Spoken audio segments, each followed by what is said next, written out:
Fatima Mosque minaret. As you can see, it is written with bullet holes and holes in the top of it. Those were from mortars. This is after one of the guys in the weapons company had gotten shot. This is a way that we would take out our aggression.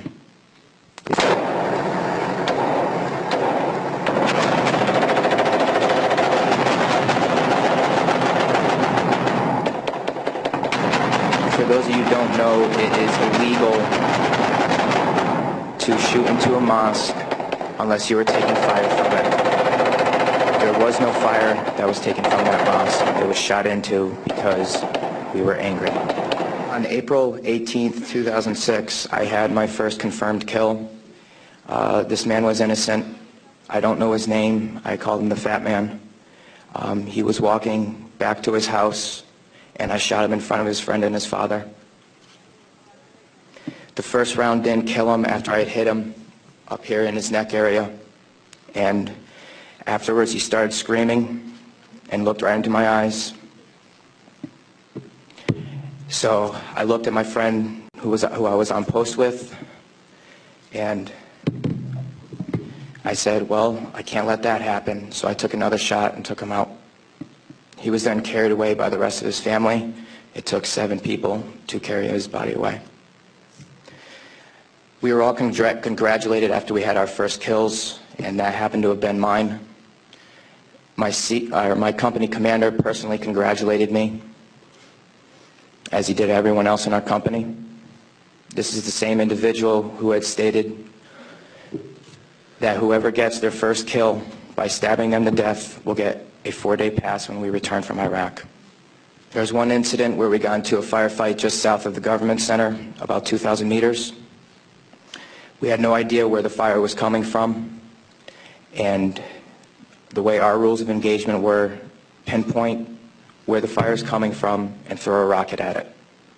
So with that being said, we still didn't know where the fire was coming from, and an 84mm rocket was shot into a house. I do not know if there was anyone in it. We do not know if that's where the fire was coming from, but that's what was done. This man right here was my 3rd confirmed kill. As you can see, he was riding his bicycle. Later on in the day, we went ahead and we had CBS Laura Logan with us, but she was with the other squad.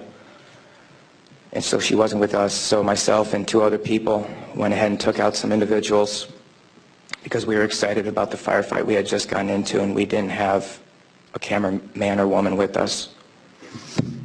With that being said, anytime we did have embedded reporters with us, our actions would change drastically. We never acted the same. We were always on key with everything, did everything by the books. The man on the bicycle, he was left in the street for about 10 minutes until we realized that we needed to leave where we were. And his body was dragged about 10 feet to the right of him, where his body was thrown behind a rock wall and his bicycle was thrown on top of him. House raids. Because we were a grunt battalion, we were responsible for going on several patrols. A lot of the raids and patrols we did were at the night, around 3 o'clock in the morning, around there. And what we would do is just kick in the doors and terrorize the families. That was an image taken around 3 o'clock in the morning through night vision goggles. And that is the segregation of the women and children and the men. If the men of the household were giving us problems, we'd go ahead and take care of them any way we felt necessary, whether it be choking them or slamming their head against the walls.